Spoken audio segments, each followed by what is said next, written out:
Greetings and welcome back, everyone, to Dark Souls 3. And to me, in Firelink Shrine. Still a bit decrepit looking and basically decaying, which is a little bit of a disappointment because I went on some jolly co-op in order to restore my embered self, thinking it would give me back my full cheeks. No. This concerns me greatly. So I went ahead and, following a lot of requests, I have read through the majority of my inventory. In fact, the entirety of all of the items in my inventory. I did it off camera because a lot of it, although there is lore here, quite a lot of it is just kind of technical stuff. It's more or less just fluff. Some of the Titanite had interesting things, but mostly it was just explaining what it is. But I'm going to basically summarize some of the things we've looked at. I'll look at some of the interesting things that may actually connect to something later on, but by and large, I'm not going to read through the stuff on the weapons unless we come across something really unique. Then I'll read that, but just for example, a spear, there's probably not much lore that we're going to eke out of a spear, but certain things here and there will actually get something from. And I certainly have learned a couple of things from reading the info on this stuff. For example, it reminded me that all of the things like the Sorcerer's Staff, the Pyromancy's Flame, and the Cleric's Secret Chime, they have skills. They have like the special attacks. In the case of the Sacred Chime, it's an auto heal, fairly low level one, I imagine. But the Pyromancy Flame seems that you actually create some sort of flame attack, creates a powerful flame in the wielder's hand, one of the most basic pyromancies, and for this very reason, the flame created his fierce. That surprised me. So I don't need to learn a pyromancy to have just a basic flame attack. I need to bear that in mind. But the Sorcerer's Staff has a steady chant, boosts the strength of sorceries for a very short period. Need to remember that if I'm just trying to cheese something with Soul Arrow. The rings had some interesting lore, and I'll actually read out the rings because they're unique enough. The same with all of these. In fact, I think I've read all of these out, but we'll start this episode by going through a couple of the more interesting items.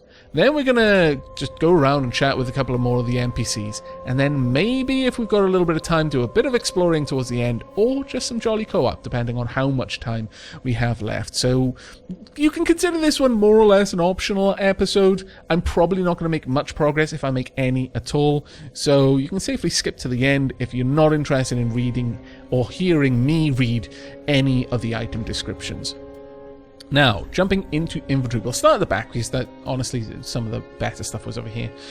Right, the Mound Makers, a malformed vertebra found by the mad with a queer symbol on the inside, proof of the shackles of the gods, equipped to pledge oneself to the Mound Makers Covenant.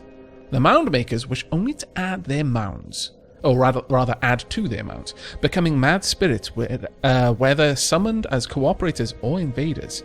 They are blithe to those around them, for in their minds, any kill might lead to another shackle. Way of Blue. Pale blue sheepskin parchment featuring an illustration of the moon, symbol of an ancient accord. Members of the Way of Blue are the beneficiaries of an ancient accord.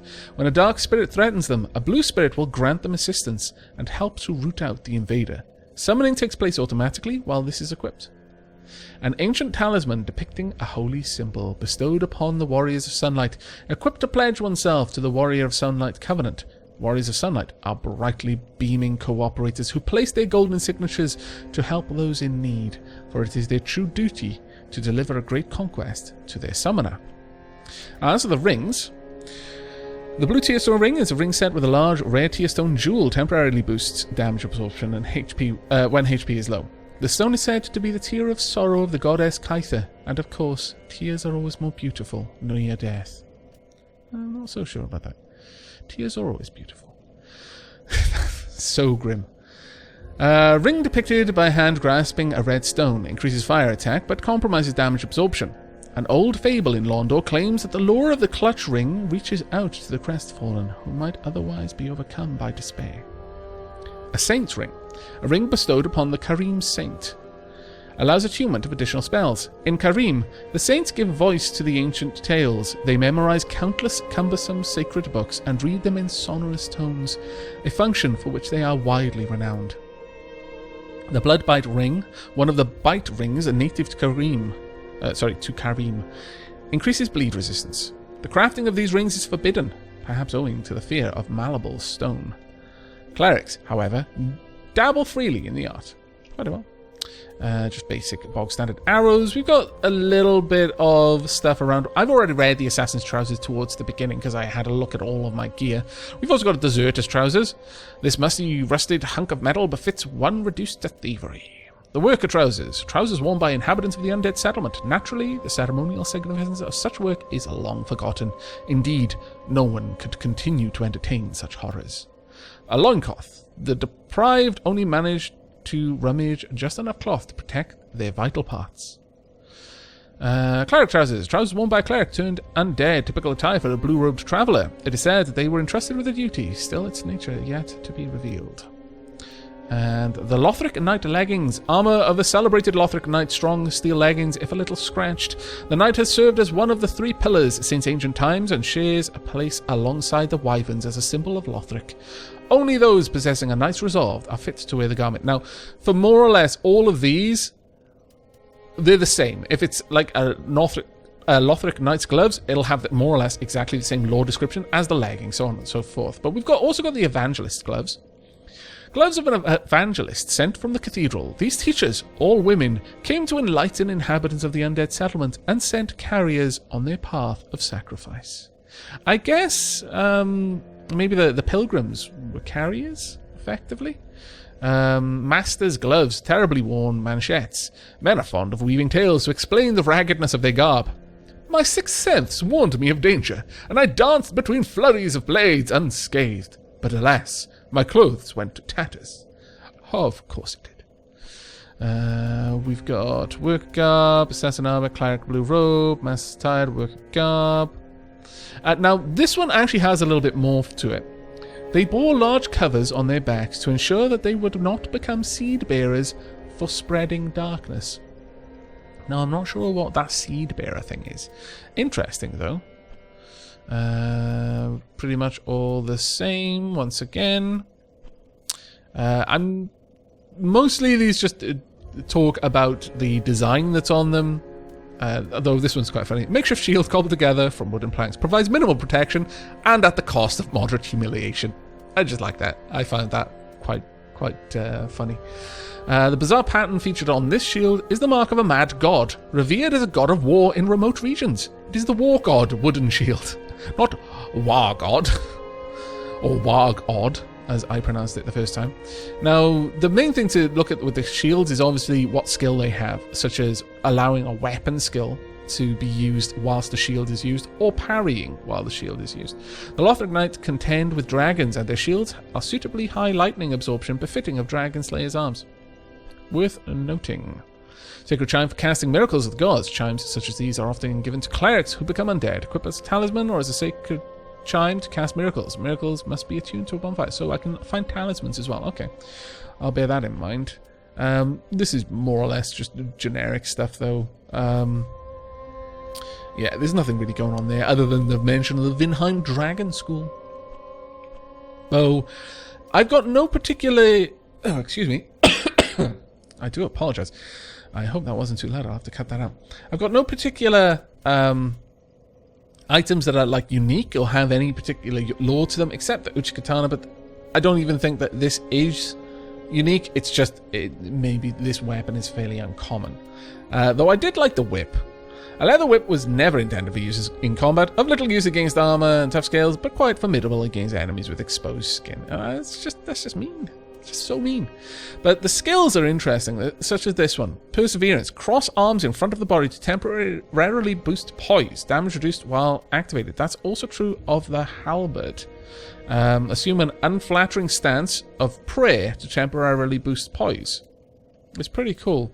The spin sweep foes in a large spinning motion. The neck swipe. This attack aims for the scruff of a foe's neck, and when successful, functions as a headshot, inflicting heavy damage. We've also got the war cry. Now the clubs and the axes all seem to share this. Let out a spirited war cry that temporarily boosts attack. This one, sharpen, scrape the blade to sharpen and enable a cleaner cut. This giant machete has a slash attack and is a worker's tool in the undead settlement. And that's more or less it. We've got a mail breaker. which has shield splitter, which is the same as our fire air stock. Now, honestly, one thing I think I assumed with the axe is that I would be staggering people more because it's a strength-based weapon. But I've not really noticed that people have been staggered more with my axe than with my sword. And the reason for that, I think, is that my sword is a fire weapon. And as such, some creatures seem to react quite negatively to being caught on fire, even if only for a moment. They start to flail their arms, and I was thinking of that as being staggered, and I don't think it is. I think it's specific to being set alight. And I really can't understate how important that fraction of a second delay in their reaction is. So I'm thinking that right now, although I'm trying to look to go towards more of a balanced build between strength and dex, I'm probably going to return to using the fire air stock a little bit more, simply because although it's less damage, I believe it's less damage. Yeah, it is less damage. But this, I feel, does a little bit better in that it staggers certain foes a little bit more. Our sorcery is more or less exactly the same thing, though I haven't read this one before.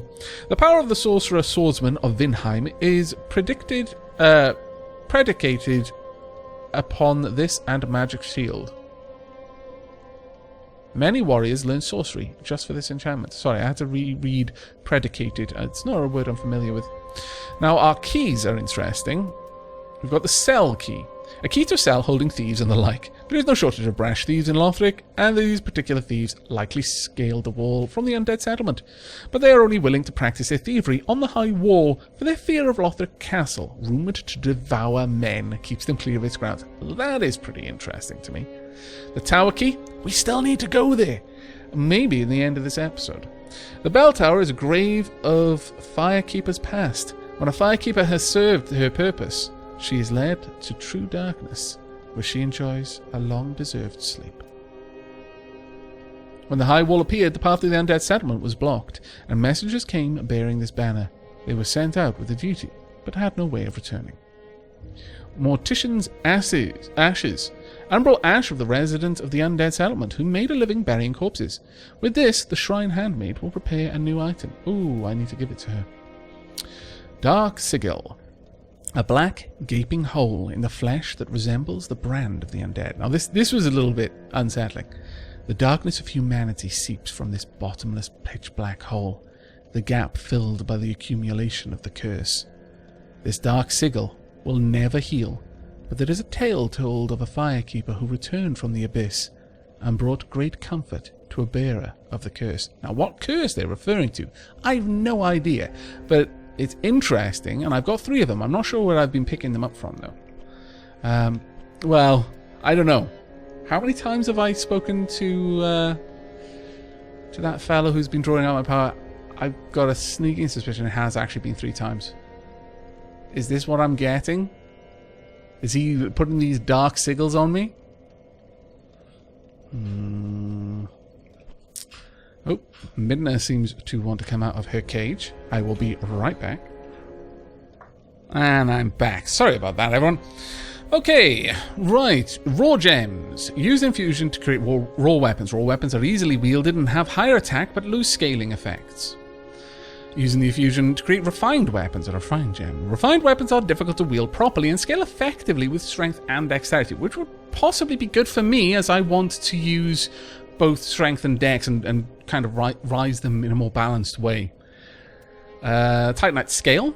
In rare cases, crystal lizards devour souls, growing to monstrous proportions and leaving these great scales. And just Titanite shards. Titanite shards are fragments of the legendary slabs. Titanite is etched into weapons to reinforce. Now, this is where there's more interesting lore to be had. So I'm going to go through all of these, and then we'll just read new things as we find them. The journey of the undead has always traced the bonfires, and no journey of import has been made without an Estus flask. This is true. Quite befitting of the unkindled, an ashen Estus flask turns a bonfire's heat cold. An ember. No unkindled can ever truly claim the embers that burn within a champion's bosom, which is precisely what makes their yearning for warmth so keen. Gain the strength of flame and increase max HP until death. With the strength of fire, the summoning signs of unkindled become visible. and Seekers of Embers can be summoned to join in cooperation. But beware, the Embers may also attract invaders.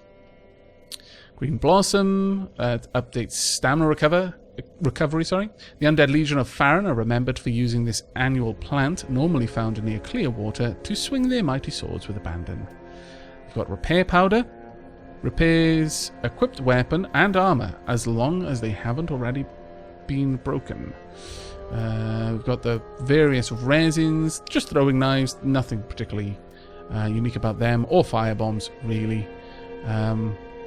Though this does mention that fire is highly effective against creatures of flesh, beasts, and other foes that might naturally have cause to fear the flame. Which leads me to the conclusion of my fire sword being a little bit better at staggering things just because they're flailing around because of fire. Right, the charcoal pine resin. Black charcoal pine resin temporarily applies fire to the right hand, using the undead settlement to preserve undead bodies after dissection and to bury them.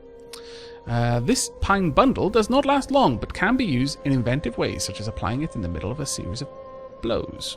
Now that's kind of interesting. Its origins are unknown, gold pine resin, although some have speculated that it may in fact be a type of fungal resin. And then human pine resin. Now this one's a bit... Charcoal pine resin rotted with human body fluids. Normally used in the undead settlement for preservation and burials, but can mature into this state, becoming a valuable substance used in certain ceremonies, often seen for trade at exorbitant prices. The alluring skull, a skull resplendent in the scent of souls, prepared by evangelists of the Cathedral of the Deep.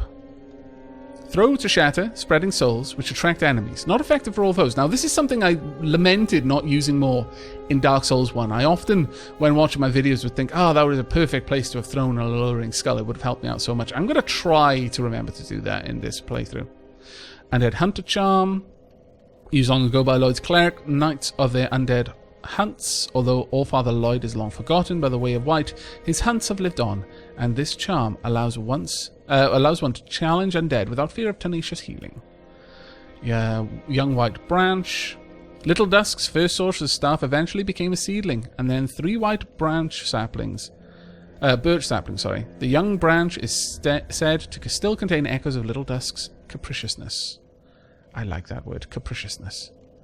Good friend, no hit. Bonfires are sustained by bones of the undead. In rare cases, their previous owner's strong urge to seek bonfires enchants their bones with the homeward instinct. Just basic binoculars. Now, the dark sign really drew my attention a bit. The dark sign returns his bearer to the last bonfire rested at, and the bonfire at Firelink Shrine, but at the cost of all souls held. Carriers of the dark sign are reborn after death and eventually lose their minds, turning hollow. And so it is they are driven from their homelands. The thing is, we've had this the whole game, I'm fairly certain. But this is the only item in my inventory that specifically references turning hollow. I just don't know. Now we've got the souls, pretty much the standard fare. Except for the Soul of Boreal Valley Vort. A Vort of the Boreal Valley, one of the Twisted Souls, steeped in strength, used to acquire many souls or transpose to extract its true strength. Vort served as an outrider knight, never far from the fleeting dancer. Sunlight Medal, a medal received by members of the Warriors of Sunlight Covenant for victory over the final foe when summoned. The summoner also gains the same medal. The medal, engraved with the holy symbol of the sun, is slightly warm and reminds one of the great honour of a shared victory. White Sign Soapstone, be summoned to another world as a phantom through your sign. The area of Lothric is murky and clear. The White Sign Soapstone allows Unkindled to assist one another. A charm of farewell granted to banished undead. The crystal sends phantoms back to their homes, or you back to yours. Beware of fickle use of this item if you intend to nurture relations. And then the Way of White Circlet.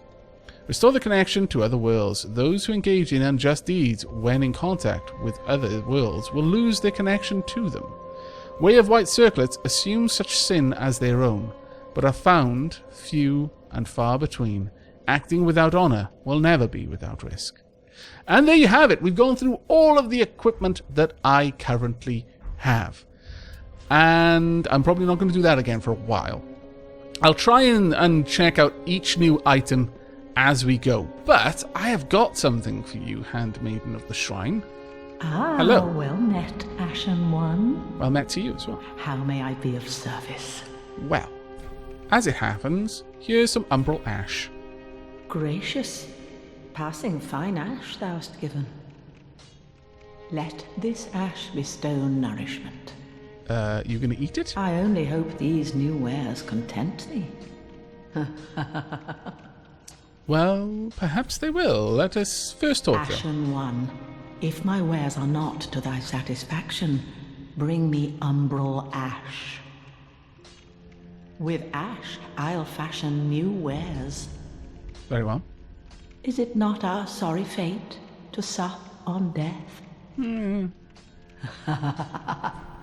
Well, let's have a look then. What new wares have you got? You've got more embers to purchase. You've got purple moss clumps, reduce poison buildup, cures poison. Not sure if you had that all along. More of these. You've got a grave key. Key to a door in undead settlements. Yes, please. Farron dart. I can pick that up, perhaps. Heal aid. Maybe. We've got a talisman. Requires 10 faith. Well, I could probably... No, not anymore, but maybe. What is the benefit to that? What do you do? What skill? Unfaltering prayer. Temporarily increases poise while casting miracles, preventing enemy attacks from interrupting prayers. Works while equipped in either hand. Oh, okay, I see. That makes sense. So the benefit from that one is that it will simply be a little stronger. You're not likely to stop casting your spells quite as easily. Certainly would be useful, I suppose. A scimitar? No. Not my thing, I'm afraid. Okay, well, there's nothing else I really wanted. Thank you very much, though, all the same. Be sure to bring more souls. Very well. Okay. Now, is our little thief friend back? No, he is not. That is a shame. I am already missing Grey Rat. This is where we work out if that dark sickle. How many did I have? I had 3. Are you going to give me a dark sickle? Oh, hello. Our champion of Ash. Welcome back. Thank you. I would do anything for my master. Just say the word. Oh, you're a bit impatient. Go on then, draw out my strength. Shall we begin? I don't know, but... Bearer of the dark sign, let your true Am I going to look any different? shine. I don't know. Let's increase my faith, though, because then I can possibly equip the chime, or at least add it to a bunch of things. I can do it again.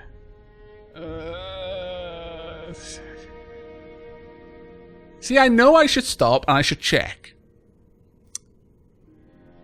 But no. Then shall we begin? I'm going to be greedy, and I'm going to live with the consequences. Of the dark sign, I didn't notice any let difference in your my face true to strength. I don't think. shine.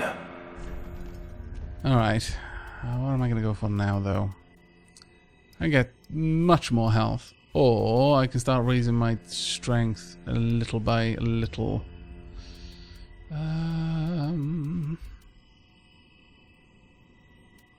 Yeah, I think we'll start bringing strength up a little bit. I could do it again! Okay, this is getting silly. Do I look any different? I don't think I do. You have attained ample strength. Ha! I am amply strong. Will soon be clear, my good lord. Thank you, Yol.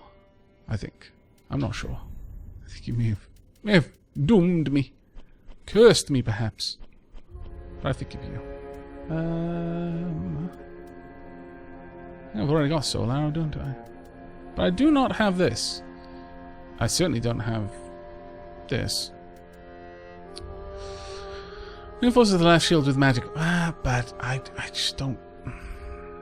If I was fighting against something that used magic, then maybe. But I'm not. So I don't think I need it right now. But thank you anyway. As I have said, I was once a sorcerer. You were. Alas, the magic of love. But I can teach. Perhaps. It's okay. I believe that we pilgrim. Thank you very much, Brand. but I need to leave now. Be Thank you. safe, our Lord. You have helped. Our Lord? Did his speech pattern change? Okay, here's the test, though. Do I have any... I have. That's what you're giving me. Yeah, I'm accumulating curse.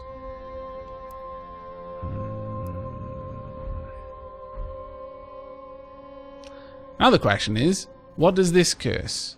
What does it do? Is it curse in name, but actually useful? Or is it more along the lines of... See, I just don't know. Am I dooming myself now? Is there a way of undoing it? Ah, my curiosity. Well met. You have led me astray. Good to see ye in good health. What Thank you. needs smithing this day? Well... I don't have anything I want to infuse. Let's have a look at my weapons in which I can reinforce. I can reinforce this. Requires 4. I can reinforce this again, though. Takes it up to 112. It would be equal strength to my axe at that point.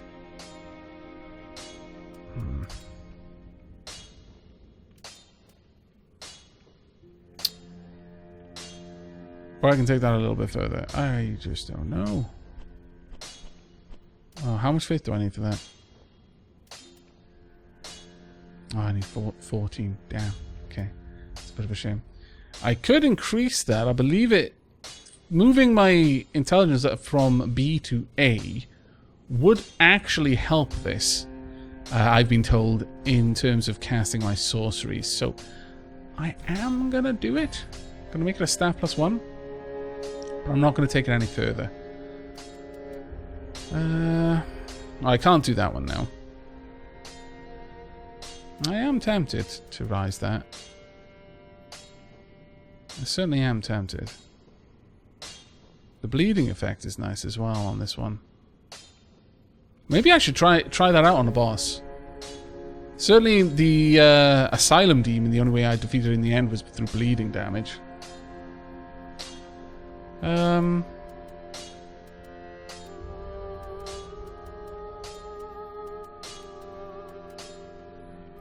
No, for now I'm going to reinforce my axe a little bit more.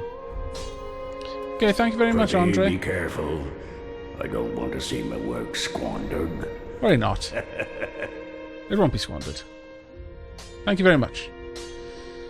Right, well... I'm going to go and have a word with our cleric friend. And then following that, we're going to be wrapping up this episode, I think. And then... in the next one, we're going to be going and checking out that tower that I haven't checked out yet. Champion of Ash. Hello. Welcome back. How are you doing? Do you wish to hear a tale? You only have to ask. Sure. Let's powwow for a bit. Actually, purchase items. I've already purchased the only item we had. And I can't really use any of these, so let's just have a bit of a chat. No, in my home of Karim, I was a nun. Oh, I think you've told me this one. I would be pleased to share the tales of miracles with you. Although, to be honest, I only know a few. I don't mind. But if I had a divine tome, I could tell you many tales and more. Oh, only I cannot see. Terribly sorry, but you'll have to find me a divine tome in Braille. I have no idea what the odds of that are. Have a pleasant journey, Champion of Ash. I pray for your safety. Actually, quite a sweet thing to say, so I'm going to bow to you as well. Take care. I did not mean to axe you in the shoulder. Okay, well, that is going to be it for this episode. We're going to head back to the bonfire. I've increased my curse level. I'm not entirely sad about that. I'm kind of interested in seeing how that plays out, but at the same time, there's a little bit of me that's worried. Actually, do I have enough souls to level up? Or am I now way too over level for 4,000? Yeah, I need 5,228. Okay, well, we may do a little bit of leveling up in the beginning of the next episode, simply because I can consume some of my held souls. But that is going to be it from me for now. I hope you've enjoyed this bit of a lore episode, I guess. We looked through all of my items, or at least the ones that were particularly interesting to read through, and I hope you enjoyed that. As always, any feedback, warmly welcomed in the comments below. Try to avoid spoilers, though. For example, I noticed a few people started talking about the hollowing thing, and it looked like they were going into spoiler territory, so I just never clicked on show more. I don't know what the rest you may have said. I hope you don't think me ignorant. I just really don't want to spoil this sort of stuff for myself. I mean, at the end of the day, I could go on a wiki and read it for myself if I wanted to just be given those kinds of answers. But just general chit-chat about the lore, very much interested in that. But until next time, to take care, everyone.